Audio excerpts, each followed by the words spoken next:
My name's Deanna Hutchinson and I'm the Director of Research at the Regional Australia Institute, and I'd like to say thank you for coming along to have a chat with us, and we hope to make the session quite interactive about entrepreneurship in rural places, in small towns. So I'm just wondering, before we start, who here is not from Australia? Good, a few. Okay.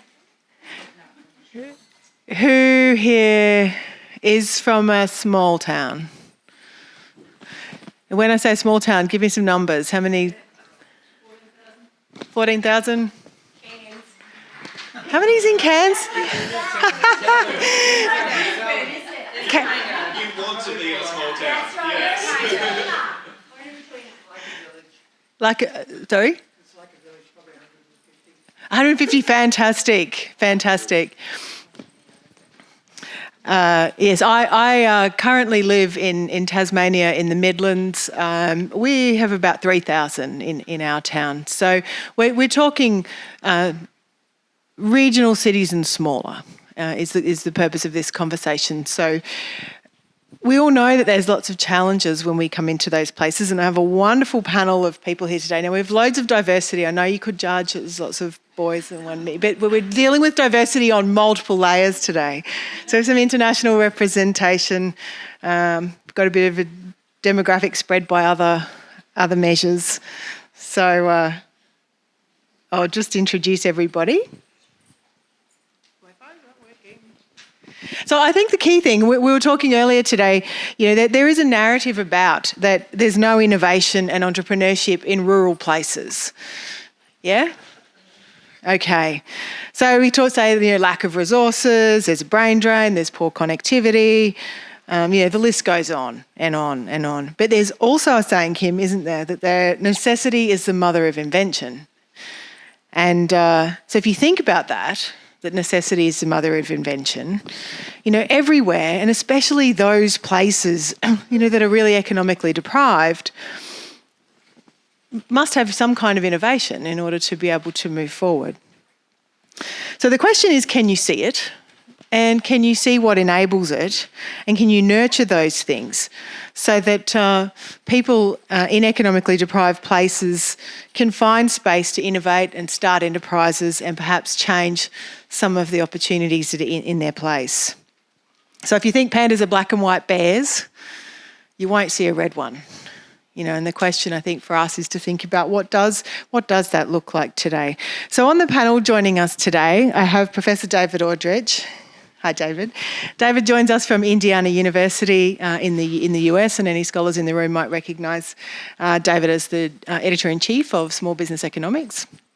Thanks for joining us, David. Dr. Kim Horton, who's the Chief Economist at Regional Australia Institute.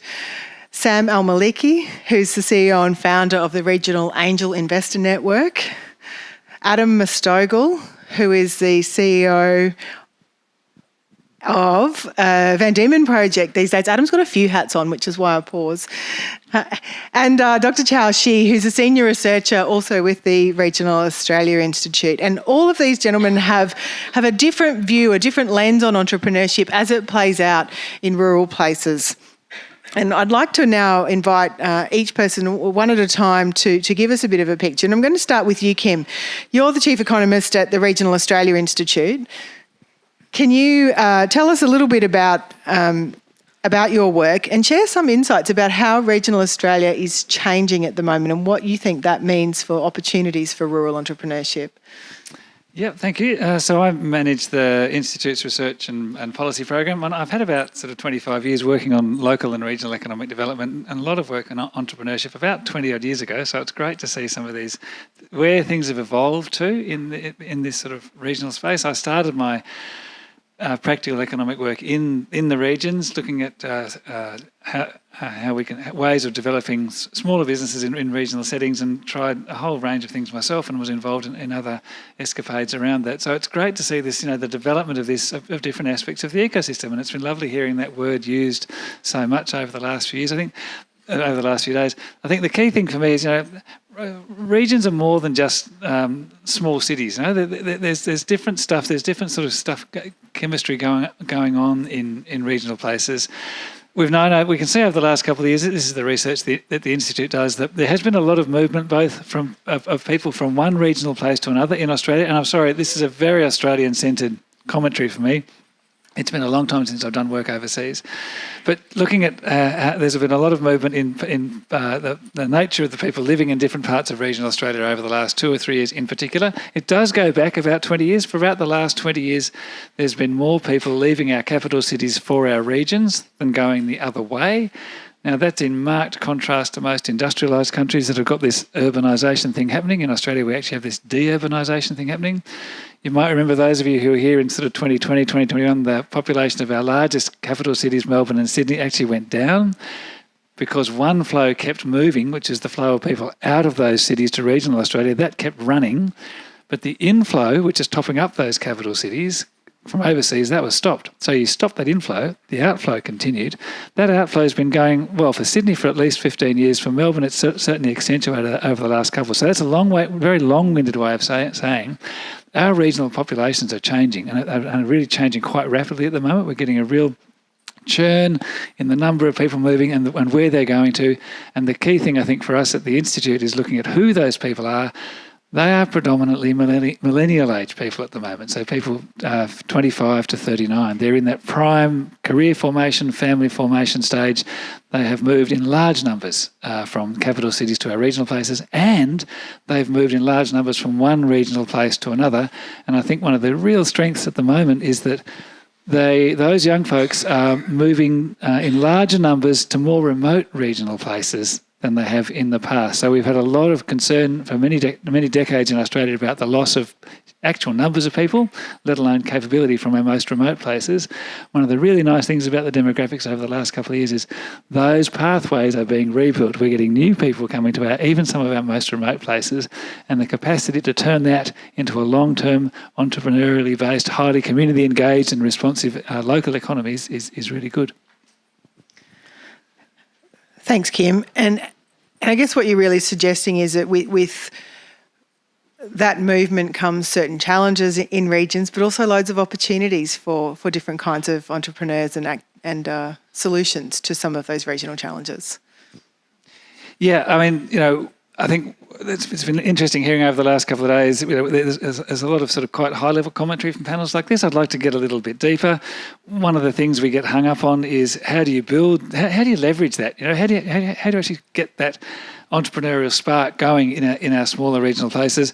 Adam does, work from schools up. I think this is a long-term, detailed process. He's got some great examples of how to build that.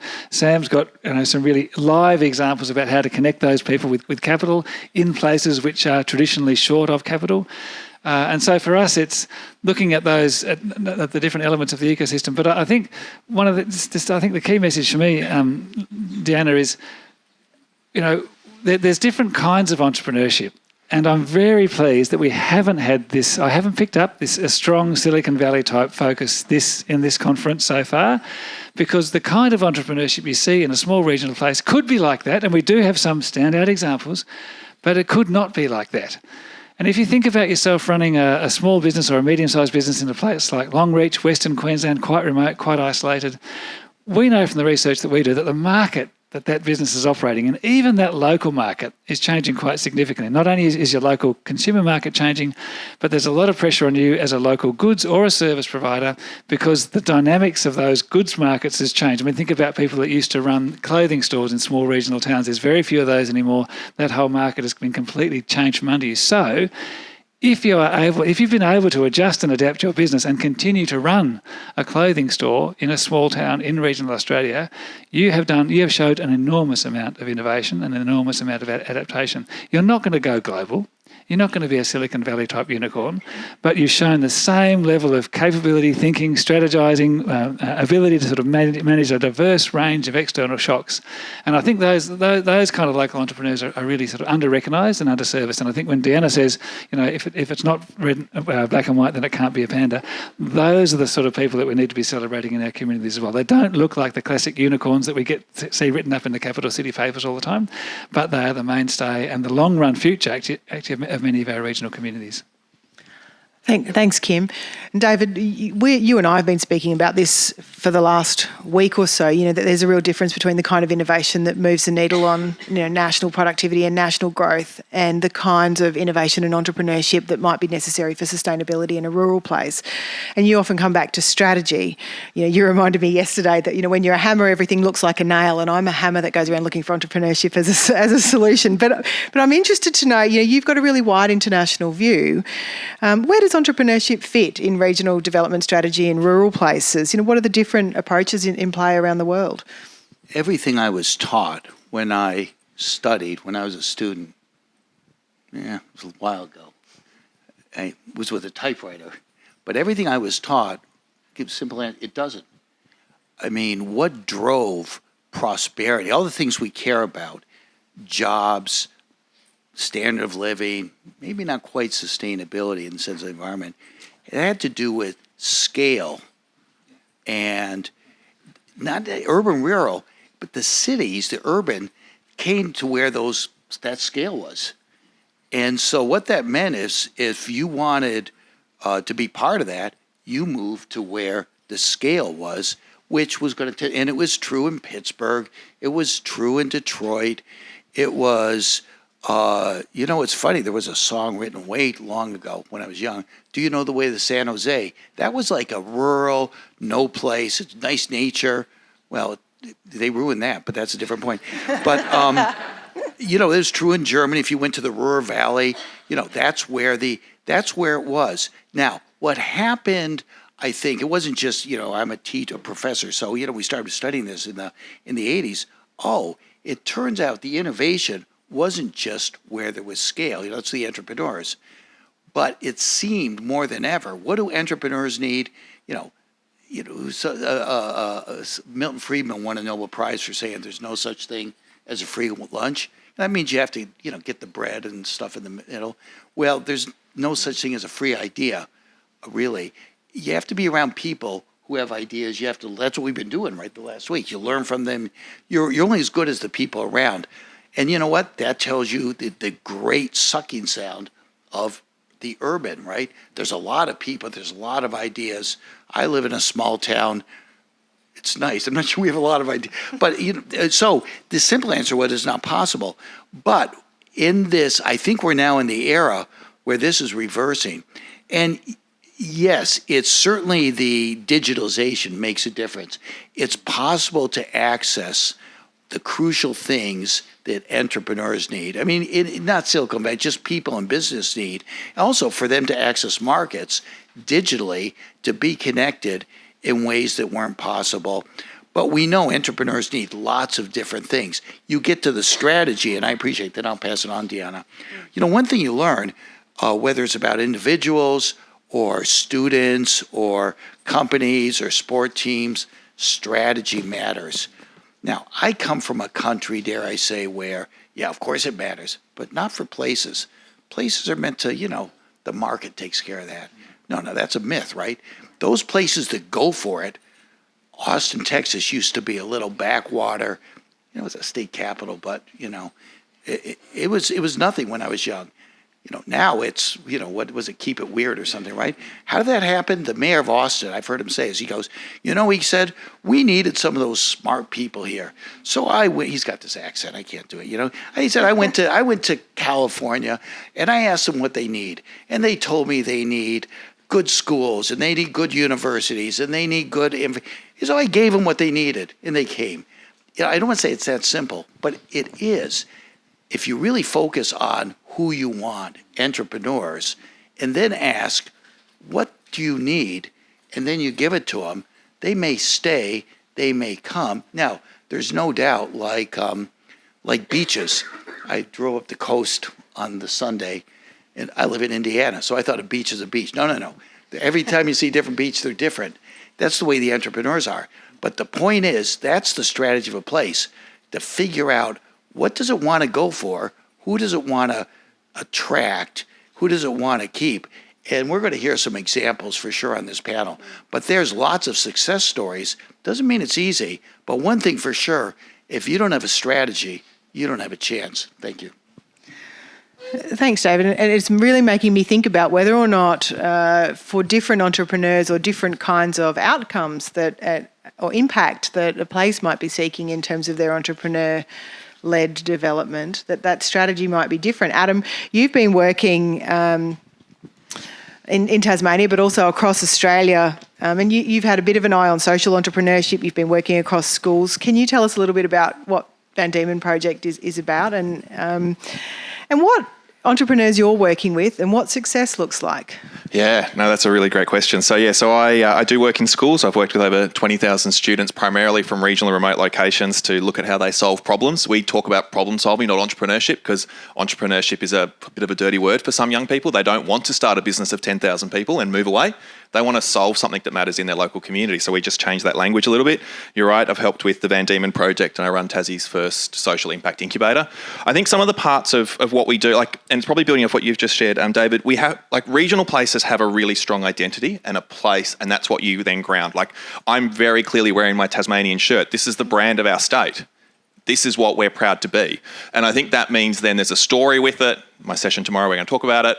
But it's that then ideas exist because they respond to that region. And I think that's really powerful. Cities are kind of this just basically big and glass buildings and all that sort of stuff. And any city's the same. But you go into each and individual town, they're different and they're special. And those ideas and those entrepreneurs respond to that.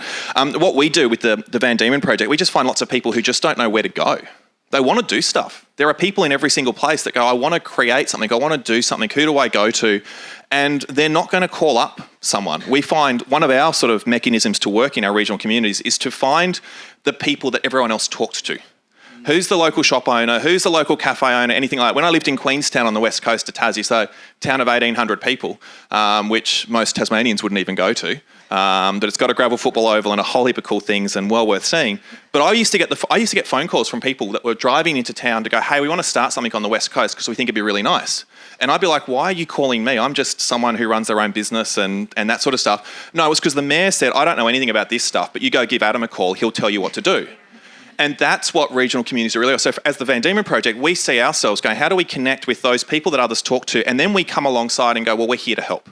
We're here to help you build your business. We're here to help you with marketing or strategy and a lot of the times it's just, I don't know what I need, but I think I just need something.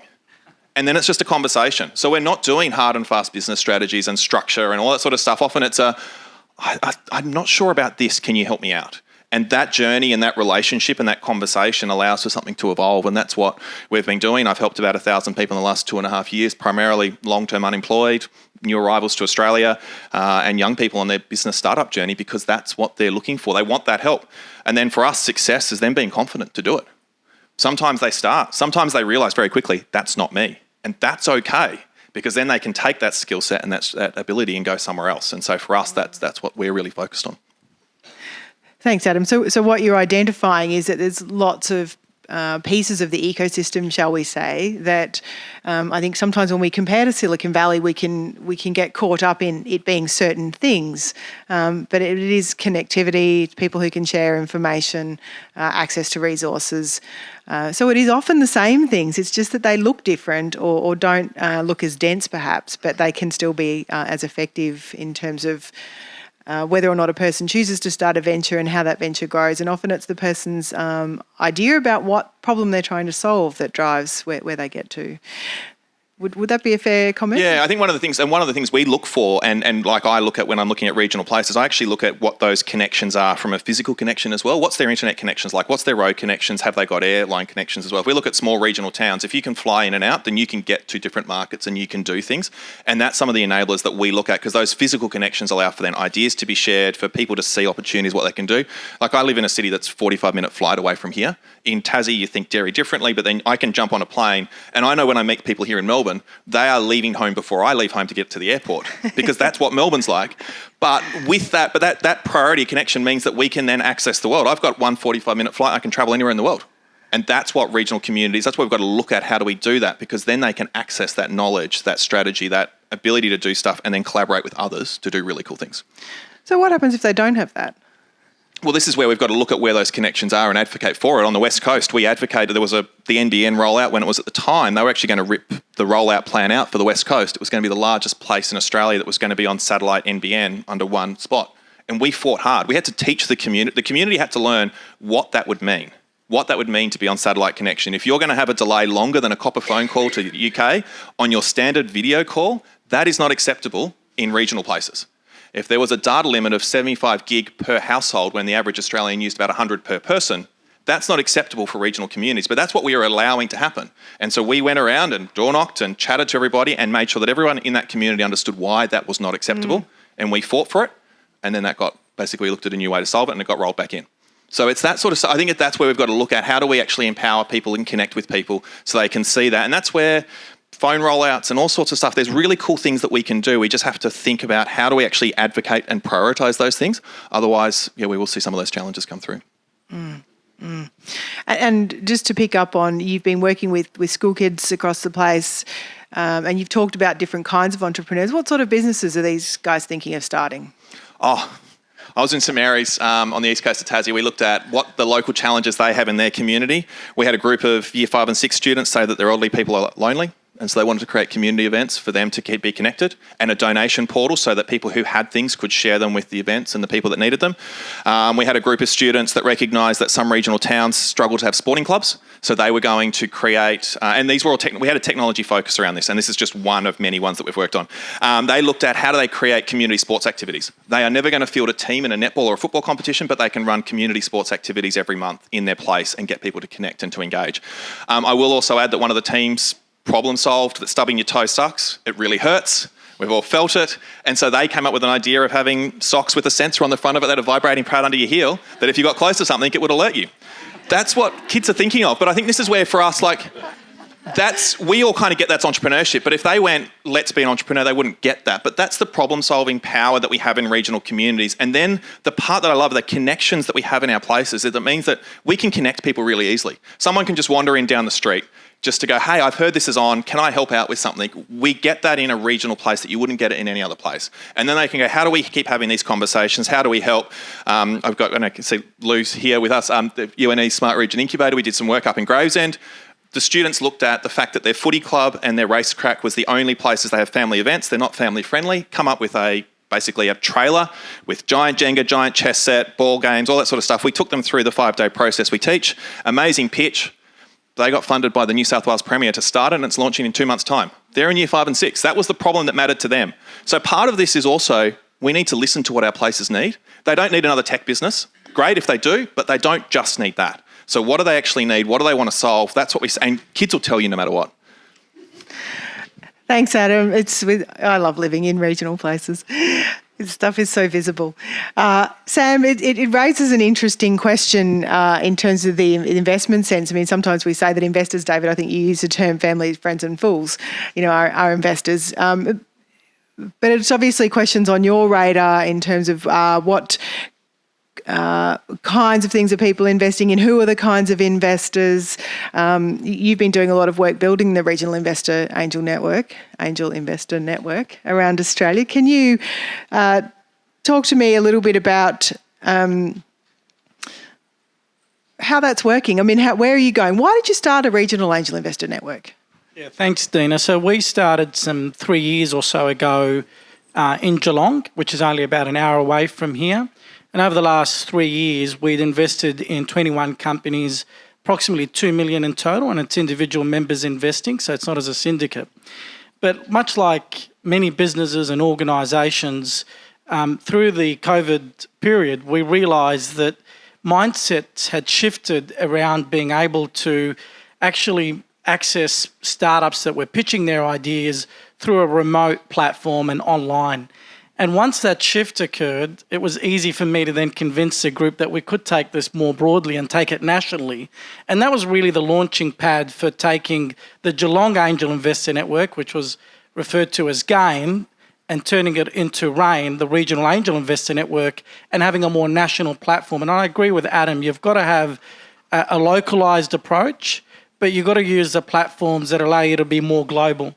And that's what digital connectivity does, because simply there isn't enough deal flow region by region, and there aren't enough investors. So once that mindset shift occurred, then we were able to leverage the digital connectivity to be able to do what we're doing and have been doing over the last 6 months. Now, all of you who've worked in regional and rural areas would know that it's bloody hard work trying to build up any kind of network and ecosystem, particularly when it's a two-sided marketplace. We're trying to get more people to come on board as investors, as well as more good startups and deal flow coming through. And I think the key thing that we're trying to solve for and work through at the moment is that continuum of shifting mindsets. Because I think the one thing that we share wherever you are, if you've been and spent some time in regional areas or particularly rural areas across the globe, is that they're all risk-taking by nature, people who live in our regions and rural area. They're resourceful out of necessity, right? And they are relationship-driven. So, they're risk-taking, they are resourceful, they're relationship-driven, and fundamentally and most importantly, they are resilient. And those are the great attributes that you need to have as an entrepreneur. And that shows by the innovations that we have here in Australia when it comes to ag tech, when it comes to resource tech, and more, lots more. And particularly as our regional economies diversify with that urban migration coming in and younger people coming in, as well as decentralisation of some government services. I mean, Geelong is a great example of that. That decentralisation, that increased migration, there'll be another 150,000 people living there in the next 10 years. That entire place is transforming into a quite urban part of the world. And it's that kind of mindset shift and that dynamism that's able to drive what we're trying to do, which is solve the problem around being able to access capital for innovators and inventors in our regions and linking them with investors. I've been talking to the NT government, and one of their biggest issues is trying to attract investment into the NT. Well, what a great way for their startups, and everywhere in the NT is regional, let me tell you, doesn't matter where you are, for those startups, for those inventors and innovators to be linked with investors in Geelong who are got an open mind to backing brilliant people and brilliant ideas. So it's really at the core of it, from my perspective, from the work that we're doing at RAIN, it's about shifting mindsets. And we've got a big job ahead of us to do that as an ecosystem, as a community. And the way we're embarking on doing that is through capacity and capability building. So we're running workshops for founders around how they pitch to angels and what to expect, as well as just general people, and to your question around who is likely to become an angel investor in a regional community. They're often a business owner, they're an accountant, lawyer, own the local pub or restaurant or whatever it may be, or people who've recently retired from either a service industry or a more sort of professional background, who are exploring possibly investing 5 to 10% of their savings into these early stage ventures. And the driver isn't so much about necessarily getting the unicorns and 10-time multiples. It's about imparting their intellectual knowledge and experience and staying connected to a professional kind of outfit, if you like, through these early stage founders. So we're doing that through capacity and capability. The one thing that I will say, and everybody here is part of the ecosystem, when we're thinking about, and you picked up on this, Adam, when you're thinking about changing mindsets, it is capacity and capability building, but it's also about how we can be more inclusionary in our language. And a lot of the language in regional areas isn't necessarily about startups, let me tell you. Right? It's about micro businesses, small businesses. And sure, they all have distinct attributes. But, my job isn't about telling people how that they're wrong. My job is to encourage them how they can be part of a broader ecosystem and be part of solving the problem. And I think that's a challenge for people within our ecosystem. It's why, we're doing a lot of work with the Regional Australia Institute, because we're talking to the chambers of commerce, we're talking to local councils, because it's not going to be people from the ecosystem. Those ecosystems are already there. It's how do we get people from the outside in to solve for this problem.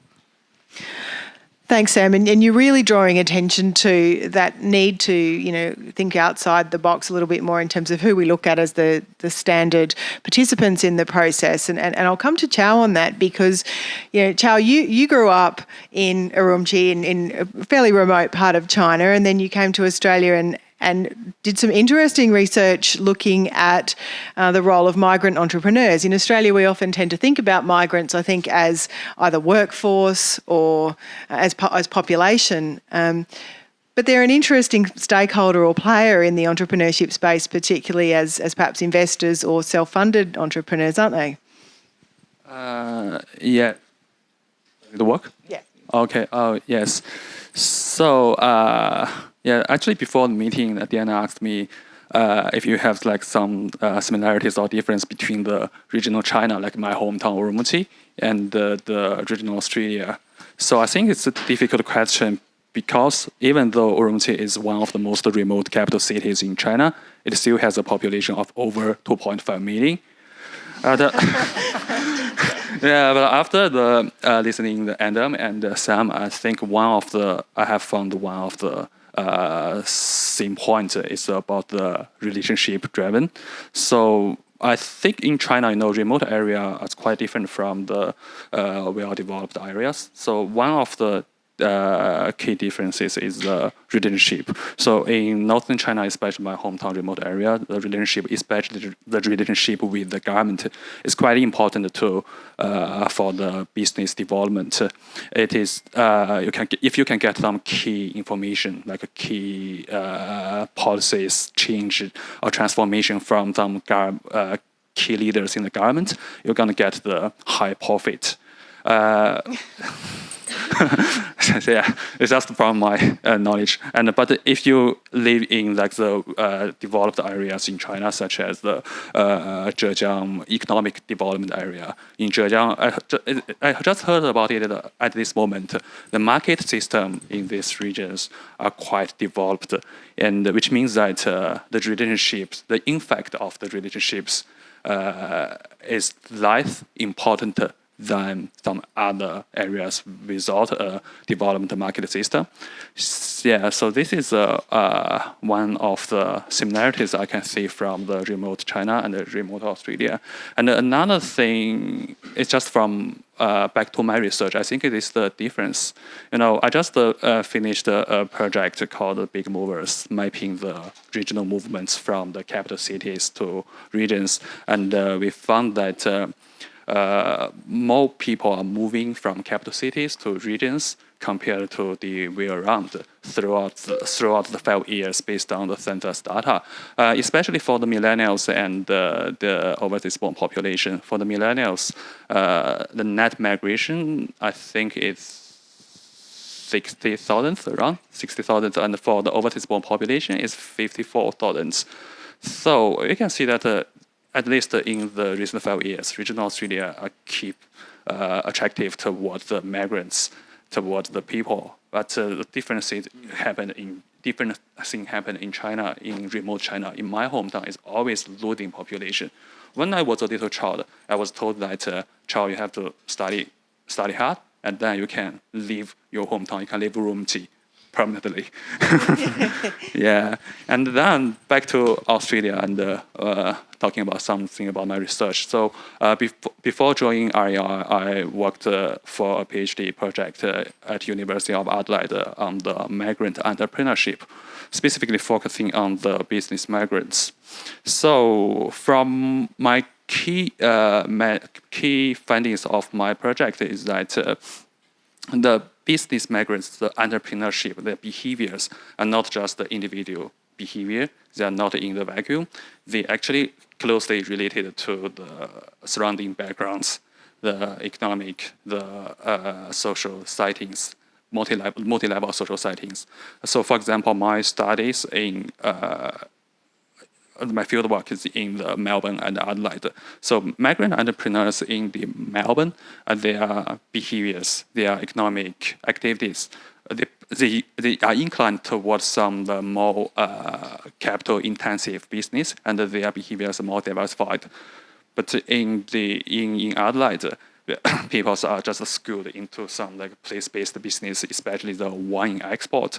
So I can see their behaviors highly relevant to the regional settings. So I'm just thinking that if we just think about entrepreneurship in regional settings. So we may need to tailor the different specific policies based on different cohorts and different regional types. So, but for the regional Australia, it's not homogeneous. They are like the different regional types. So REI has developed like the regional tabs to further classify the regional Australia. We have like 4 regional tabs, regional cities, like some like the Gold Coast and the Sunshine Coast with a population over 50,000, and to the most remote areas, we call it like the Heartland region. So just from my previous, my current idea, I think that more research and more field work or data should be conducted based on like the different regional tabs, and to think about how to establish the suitable environment for entrepreneurship. Yeah. Thanks, Chow. And you raise a really important point, which is that the regions are not homogenous. That every single different place, and I'm sure, is anyone here who thinks their place is exactly the same as every other place? Yeah. Can I add on that though? Yeah. You look at economic development strategies, and it's not that way. Like I read when I go into places, a lot of councils and structures that you almost can just control H. You can replace the name of a place, and the strategy is for every place to be a tech hub where everyone wants to live because it's the same values and the same structure. So I agree with what you're saying, but we seem to plan as though it's not. But we all know here in this room, the reason that we love regions is because each one's different. You drive 5 minutes down the road and it's a different experience. I actually want to throw to you, David, because we've been talking a lot about strategy. What's your thought on that? I think you just hit the nail on the head. In my lifetime, professional life, it's amazing these fads. It's like diets, right? The Miami one and the paleontology. No, when I was young, in the States, we called it smokestack chasing. Now, that's kind of crude. I think you more sophisticated Aussies called it inward foreign direct investment. The point was, everybody tried to do it, all places. They're all different, though. And it actually throws, and then, of course, it gave way to a little bit more sophisticated Michael Porter's clusters. Every place wants a cluster. I've been to the global, like this, this is impressive, right? 3,000 people here. No, if you go to the Global Cluster Conference, there's like 14,000 of cluster developers. Every place wants a cluster. I'm not against it, but every place is not the same. Then, after that, it became every place wanted the creative class. More recently, every place wanted talent. And yes, I embrace, Dion and I in the panel, we embrace entrepreneurial ecosystems. But this idea that there's one strategy, in fact, there's a big, thick playbook with lots and lots of, and how do you get congruence between the idiosyncrasies, or really what makes a place special. And I agree with you. It all starts with people have to feel passionate. They have to care about their place. And then how do you map that on to what? So I find actually all I do is disappoint people when they say, so what should we do? And I don't know, the place, they know themselves, or they have to know themselves. But you're surely right to say, to take the same strategy that worked for some other place, or they're all doing it. And I think in that sense, the challenge, we kind of hear this. I think we're entering a new era of it's not boldness, it's self-confidence. I think we see it for individuals. I grew up in a world of conformity. It's not the place so much, it's the time. Well, I think we're now for places to, rather than to try to conform, it's a great observation. If you're also different, the places, why are you all trying to do the same strategy? I think every place has to develop its strategy. I think that's in a way the only common denominator. As I said before, not to have a strategy means, it's like being out at sea in a sailboat and just letting go and say, well, we'll see where this takes us. It might take you to Tahiti, but it might take you someplace worse, right? So, yeah. Thanks, David. I just want to throw one question to the panel and jump in really fast if you can before we do it, and then I want to go to the audience for questions. But we were having a conversation earlier and David made a really good point. So in Australia, and I think it's probably the case in other countries as well, in rural places we have a huge problem at the moment. We have a housing crisis and we have a crisis with general practitioners, doctors, medical doctors, trying to get those sort of people working in rural places. And David's observation last week was, that sounds like an entrepreneurial problem to me. So thinking about this strategy conversation, and we're all writing on strategy, how much energy do you see us investing in directing support for entrepreneurship to some of these problems? And with your various hats on, what do you need, for example, Sam, as an angel investor, to sort of start looking at that problem or to connect with people in that space? Adam, I mean, kids that you're working with, are they thinking about these things? How do we actually bring some of that connection beyond? Because what I think happens, your Control H strategy replace, is probably a symptom of what the narrative we've been trained to follow in order to get funding and government support for what we want, which doesn't necessarily fix some of the other problems that we're also asking for help for. How do we bring entrepreneurship and ecosystem energy to some of these challenges to create space for entrepreneurs? Yeah, I think it's a great question, particularly with the two challenges you've mentioned. I think it goes back to staying agile and nimble. And what we tend to take is a very sort of cookie cut approach in Australia for solving challenges. It's not so much about people founding or starting ideas in these regions. That's important because particularly when they're linked then with capital, they're more likely for that talent to be retained. And not only will they be retained, but they're more likely to attract more talent. And with that comes their spouses and partners who may be able to solve for these kind of problems. And I think that's the beauty of being able to get, so much we think about people movement, labour movement. And I'm on the progressive side of politics as in my general thinking, yet I'm a far more greater proponent of the shift and movement of capital. Because when you move and get a greater balance of capital, you then get people to move along with it. And that's how you are able to solve for some of the biggest social and economic problems in our regions, whether it be housing or whether it be getting people in our frontline essential services. And digital connectivity has been an important part of solving for this. But I think it's important that we are agile and take localised approaches. I mean, you mentioned housing. The housing challenges in Tassie are completely different to the housing challenges in Townsville. Different communities, different pressures, different drivers, economic drivers. So you can't take that cookie-cut approach to solving for that. But I remain of the view wherever capital, the movement of capital, starts to shift and there be greater balance, then we start to see that sort of decentralisation, deurbanisation taking a greater pace than what it is at the moment. I think I'll probably, building off that, I think part of it as well is we've also got to, and when you're talking about families and things like that, I think we've got to make sure that our regions, we're actually proud of them being places to live. I think we often think of, you've left the city. Look at that. Where are you going? You're dropping off the map. And it's not. And so we've got to make these places, because living on the West Coast, we had a lot of drive-out workers. They called them seagulls. They came in, picked up the best and then disappeared. And the problem was when at Mount Lyell, when that closed, it changed the whole community. But at the time, often one person worked in the mine, got miners' wages, the other person opened a business. There were 3 florists in a town of 1,800 people because they just did things to help. And then those places became meeting spots and things were shared and other things happened. There's 8 art galleries there now. There is, only but 1,000 people. Raymond Arnold's work in that space is incredible.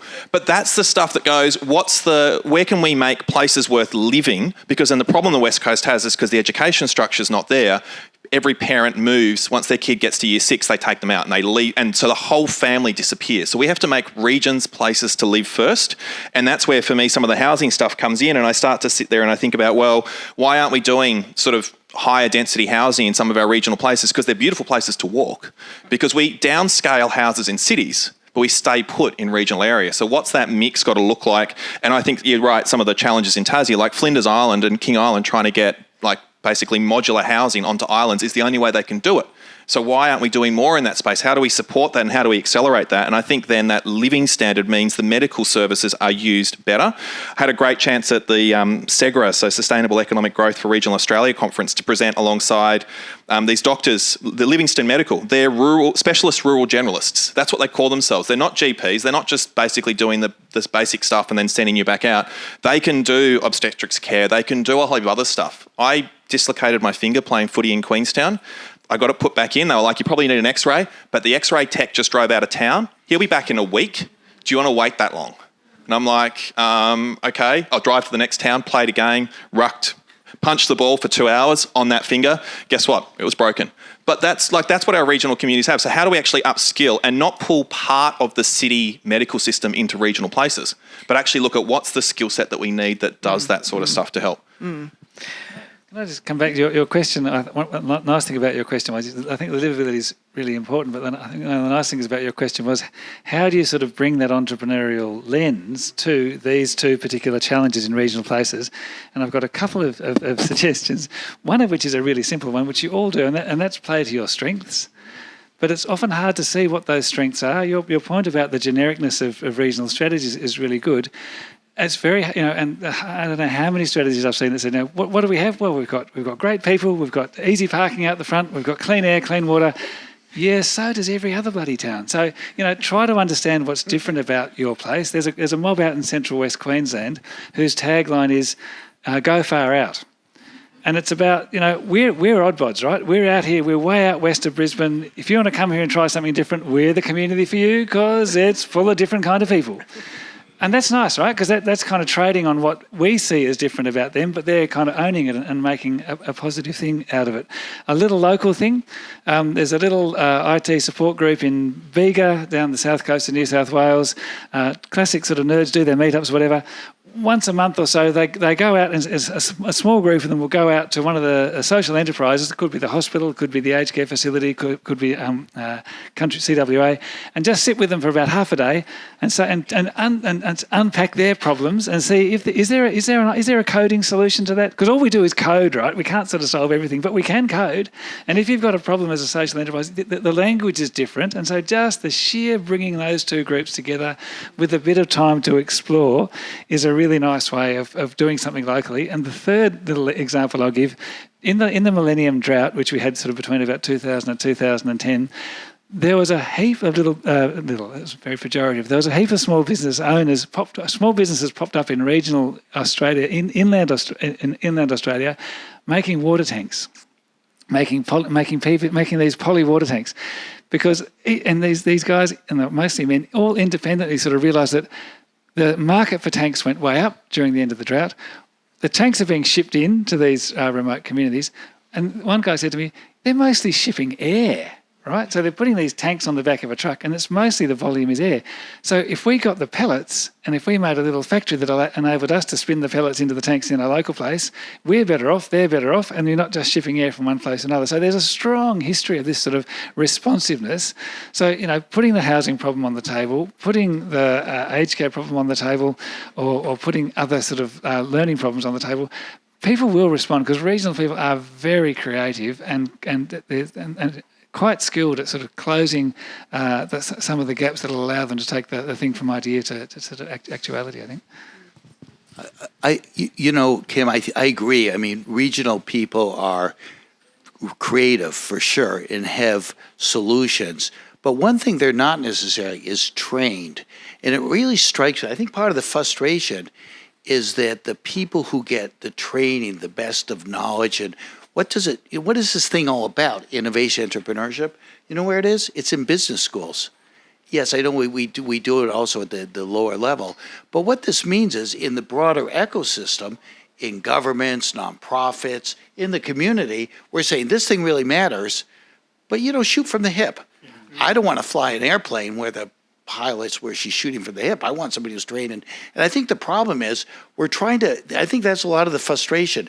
It's important that people understand it, but out in the community, sure, people are doing their best. But the point is, it's not just for entrepreneurs.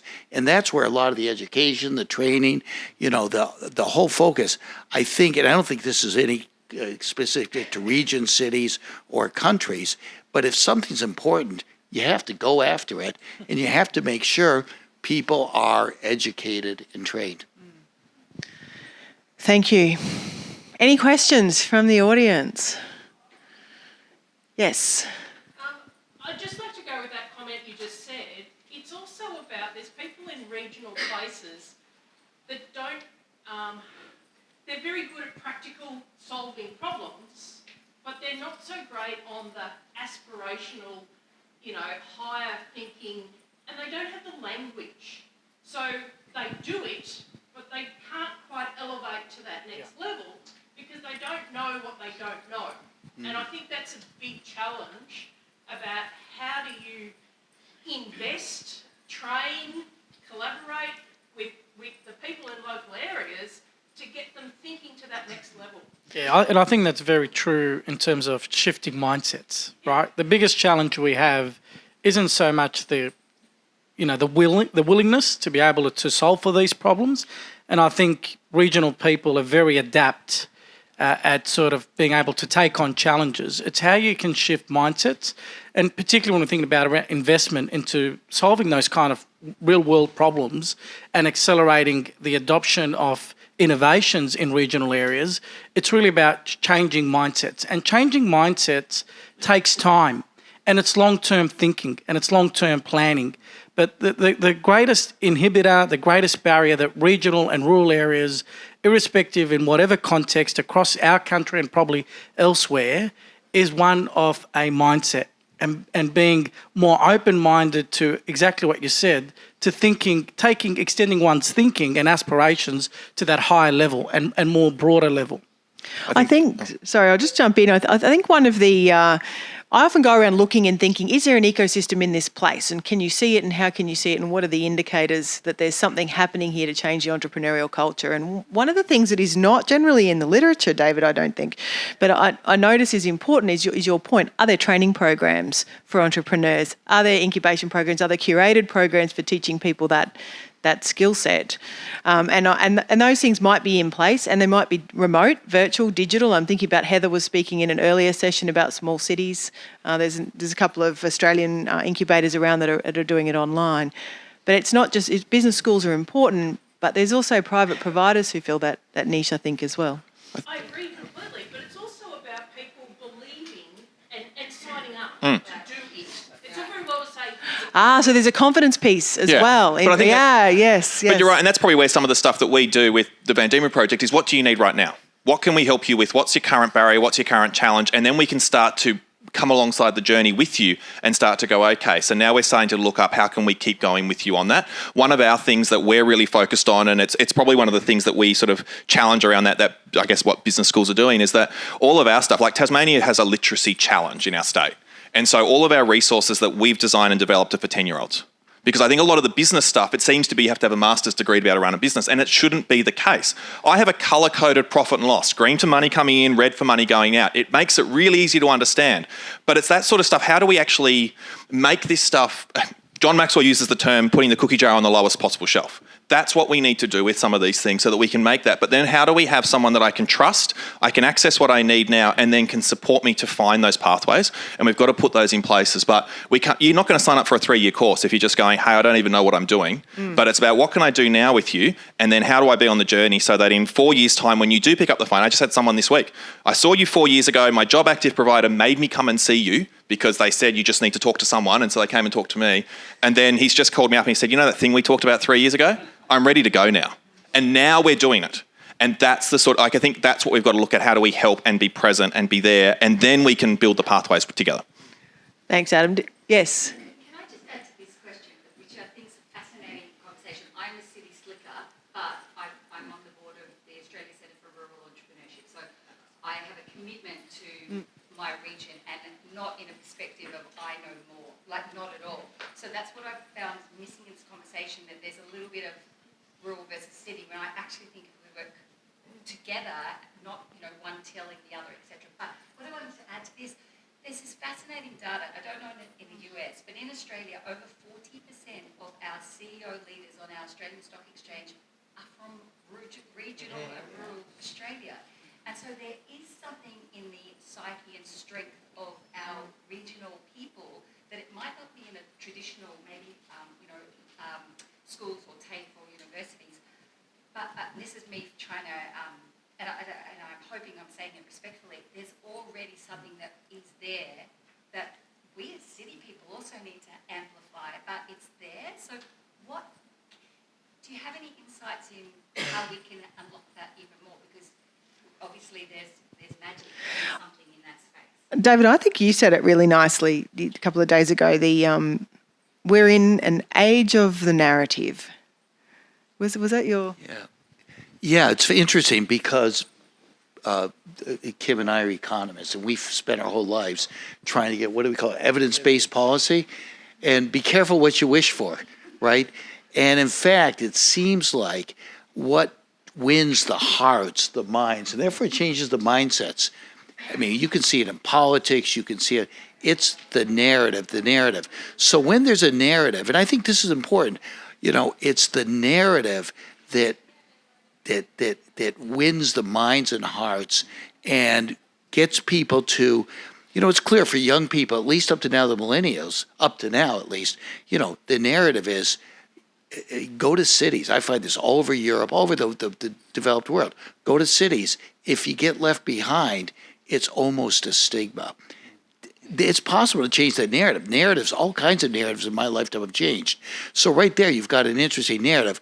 Although I could turn around and say, and tell me, young lady, where do those CEOs live now? Or where do they work, right? And this is, I'm not saying it's a problem, but because you're clearly right. There's something coming out, and gets back to your point. Why do they have to leave to self-actualize, to self-realize? Isn't there a reason, and we hope, with the changes that are happening, there will be reasons to stay home. I'll go to the front row and then to the back. So I don't have a question as much as a comment that because I'm in the U.S. and I run a small incubator in a quasi-small town based on the numbers. But I think mindset plays a significant role in being able to bring people to the table to have the conversation, and really we find ourselves having to address the immediate need in order for them to actually get access to the ultimate need that they need to have fulfilled. So I thought that was really key that you guys brought that up, and that mindset shift, but also addressing the immediate need is very significant in helping to move the needle forward in those types of environments. So thank you for that feedback. Thank you very much. And the question down the back. Yeah, so my name is Robert Blacknick. I'm the executive director of Alice. I'm an incubator in the United States. But my question is around mentorship and how you bring those resources to the rural community and build them up over time. I haven't really heard anything about that. Just very quickly, and with our network, the best contribution that our members make isn't so much in the capital, but it's actually the informal mentorship in being involved with those early stage business founders and their teams. And that also helps retain those people within those regions. So, I think we often think about mentorship as being a formal kind of initiation. It actually, what happens through your immediate network when you're running a business, your suppliers, your customers, your investors, and certainly we see great benefit, our investors extending to those founders. But it's also two ways, and I agree with the point earlier about city and regional people. I think we got to shift that narrative. It's not about city people helping regional people. There is a lot of strengths to be shared across the aisle, if you like, or across geographic boundaries. And that is a beautiful place to stop. We're out of time. Thank you very much for your participation. Thanks to the panel.